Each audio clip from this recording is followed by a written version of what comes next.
You're standing in your kitchen at 2 in the morning, holding a trash bag that weighs 40 pounds and smells like rot. Inside that bag is 160 pounds of venison. You spent 2 full days breaking it down with your own hands. Quartered it, wrapped it, labeled every cut, stacked it into a chest freezer you bought specifically for this purpose.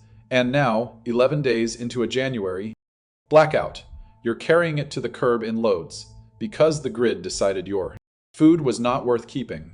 And the thing that burns isn't the loss itself, it is the math. That deer cost you nothing to harvest. The processing cost you 40 hours of labor, and the freezer cost you $400.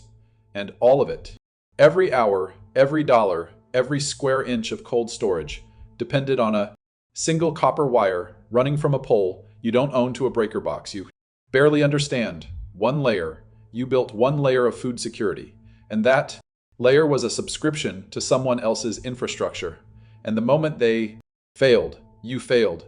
Not because you were lazy, not because you didn't plan, but because the entire model you were handed, the model that says buy a freezer, fill it, trust the outlet, is a model designed around continuous dependence. You did everything right inside a system that was never yours to begin with. And that is the part nobody tells you. Cold storage isn't security. Cold storage is a lease. You pay the electric company every month for the privilege of keeping your food from rotting.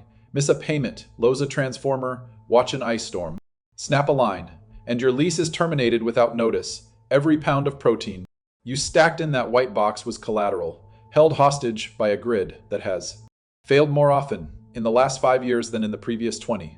And you felt it. You felt it in your hands when the bags went soft.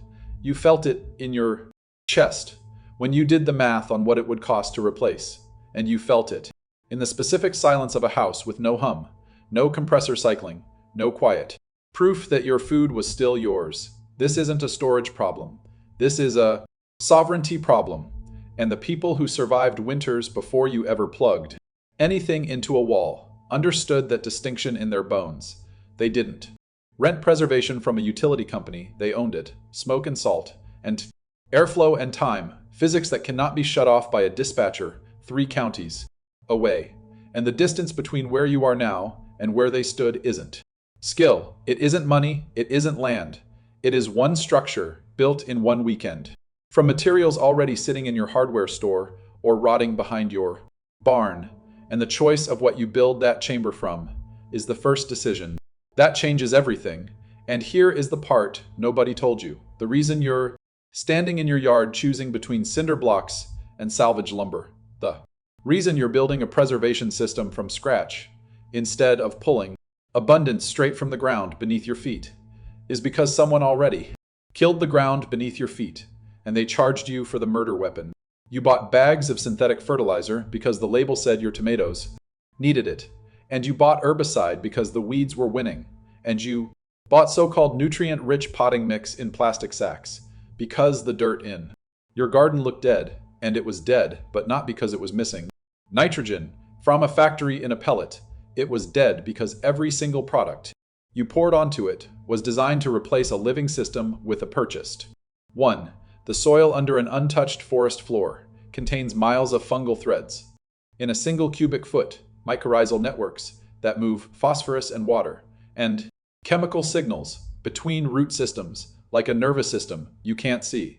And the first time you tilled that ground, you severed every single thread.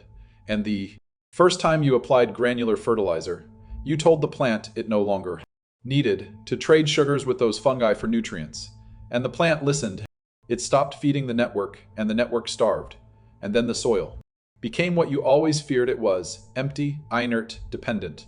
And every spring after that, you had to buy more fertilizer because the biology that made fertility free was gone, more pesticide because the predator insects that kept populations in check had no habitat left in your sterilized dirt, more bags of amended soil because the structure that held water and air had collapsed into calciumite hardpan under your rototiller. You weren't failing at gardening, you were succeeding at exactly the system they sold you. A system where the input cost never drops, where the yield never improves, where you come back every March with your wallet open and your wheelbarrow empty. the same dependency loop, as that chest freezer plugged into a grid you didn't own. The same illusion of security built on a subscription you can't cancel, and the soil kept getting worse, because the solution was always the same product that caused the problem. That cycle doesn't break by buying a better brand of fertilizer. It breaks by understanding what was underneath your feet before anyone sold you anything at all. And once you understand that, the way you build changes, the materials you choose, the system you design, the distance between your fire and your food, all of it starts to follow a different logic. That different logic has a name, and it isn't some obscure permaculture term buried in a textbook nobody reads. It is smoke. Specifically, it is what smoke does at the molecular level. When it passes over protein in a sealed chamber at low temperature over time. And the reason you've never thought of smoke as a preservation system is because the industrial food chain spent a century convincing you that preservation requires electricity, requires compressors, requires a monthly bill. But here is what smoke actually is. It is a chemical bath. When hardwood burns at low oxygen, releases phenols, formaldehyde, acetic acid, and dozens of antimicrobial compounds that bond to the surface of meat and create a barrier no bacteria can colonize. That isn't folklore. That isn't some romantic homestead fantasy. That is organic chemistry happening inside a chamber you can build from 16 cinder blocks and a salvaged steel drum in a single weekend. The architecture of that chamber follows a law so old it predates written language. Fire separated from food by a buried pipe. Heat travels underground, cools to the exact temperature, where smoke deposits its preservatives without cooking the flesh. You dig a trench the length of your arm. You set a drum at one end and stack blocks at the other. The earth itself becomes your temperature regulator. No thermostat, no wiring, no calibration. The ground does what the ground has always done, which is absorb excess heat and release it slowly. Inside that chamber, 2 steel rods threaded through opposite walls, $5 worth of hardware store metal, S-hooks hanging from them, and on those hooks, food that will last weeks without electricity passing through your meter. The entire system costs less than 1 month of running your chest freezer, and it functions whether the grid is up or down, whether January brings ice storms or calm nights. Every family that survived winter before 1920 understood this, not as a hobby, not as a weekend project, as the non-negotiable second layer between harvest and hunger. And the chamber is only half the equation, because smoke without salt is incomplete.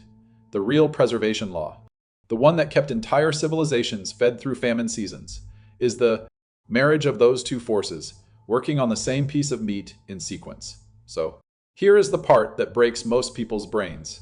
The entire system runs on 2 ingredients you can hold in one hand: a fistful of salt, a handful of damp wood. Chips, that is the lever. You rub salt and brown sugar into pork belly. You wrap it in cheesecloth, hang it somewhere below 50 degrees, and walk away. You don't check it. You don't adjust it. You don't monitor a temperature gauge, or rotate it, or fuss. You leave it alone for 48 hours. The salt does what salt has done for 6,000 years without anyone supervising. It pulls moisture out, makes the surface hostile to bacteria. It transforms raw flesh into something stable, and you did nothing except step back. And then the smoke. You load a small firebox with hardwood coals. You cover them with damp apple or hickory chips, and you close the damper halfway, and that single load smolders for 4 to 6 hours on its own. You come back twice in a day. You add another handful of chips, and then you walk away again. The smoke wraps around the meat and seals it. Not because you engineered some complex process, because you lit a small fire and then refused to interfere with it. This is the leverage nobody teaches you. A 2-inch slab of pork belly that sat in salt for 2 days and hung in cool smoke for 12 hours will sit on your shelf at room temperature for 2 weeks, in a cellar 2 months. A whole ham that you dry cured for 30 days and smoked for 24 hours will hang in that same cellar for half a year. No electricity, no grid, no compressor, humming in the garage, burning dollars every hour. You salted it, you smoked it, you stopped touching it, and the food preserved itself.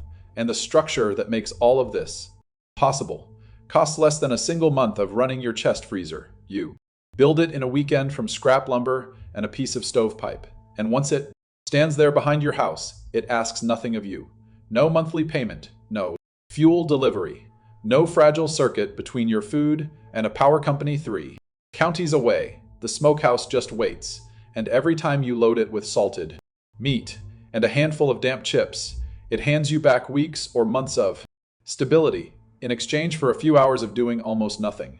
Next January, the grid drops, and your neighbor is standing in his garage, watching frost creep across black garbage bags full of venison that he spent 2 days butchering. He is doing math he never wanted to do. 40 pounds gone, 60 pounds gone. 160 pounds of animal protein rotting in real time, because his entire food security plan was a chest freezer plugged into a wall he doesn't own, and you're in your kitchen slicing smoked ham off a hook. You're pulling jars of dried jerky from a shelf that hasn't changed temperature in 3 months. You're feeding your family from a root cellar that doesn't care whether the power company remembers you exist. That isn't a lifestyle difference. That is a sovereignty difference, and it is the only difference that matters when the system you were told to trust stops pretending it was ever designed to protect you. Everything you built across those weekends, the chamber, the curing shelf, the cold smoke cycles you ran while your hands were numb, all of it was never about hobby. It was never about aesthetics, homestead content, or some romantic return to the past. It was about closing the one gap that makes every other preparation meaningless. You can grow a garden that feeds you through October. You can raise animals that fill a processing table every fall. But if the only thing standing between that harvest and January is a compressor that needs a functioning grid, you haven't preserved anything.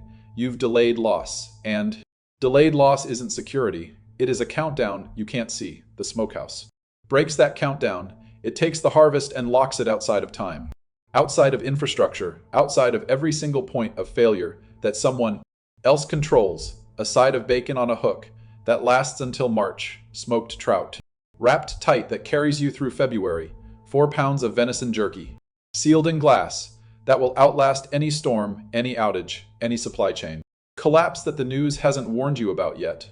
You built all of it for under $100 in a single weekend, and now it stands between your family and the kind of desperation that sends people to empty grocery stores at 2 a.m. Most people won't do this. They will save this information somewhere and tell themselves spring is better, and spring will become summer, and summer will fold into fall, and they will load that freezer again and hope.